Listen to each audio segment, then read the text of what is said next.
Allah subhanahu says in the Quran, وَإِنَّهُ لَكِتَابٌ عَزِيزٌ, that surely the Quran is a book that is aziz. It is a book that is mighty. And if you look in Surah Yusuf, in the time of Yusuf alayhi salam, the king at that time was given the title Al-Aziz. And the reason why that title was given, because Al-Aziz basically means you just can't go up to someone. No one will go up to a king and start making demands. And so the Quran, Allah subhanahu also calls it Aziz.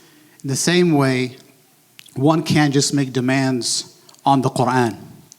And if someone wants something from the Quran, then they have to connect with the Quran. And we find that the more you read the Quran, the more easy it becomes to read. The more you memorize the Quran, the more easy it becomes to memorize. The more you read the Quran starts to open up and give you its deeper meanings. You start to get insights. You start to develop this relationship with the book of Allah subhanahu.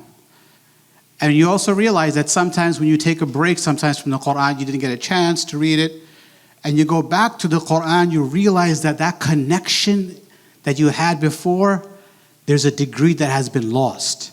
And you have to start all over again to rebuild that connection and try to get those deeper meanings and try to make the Quran easy to read.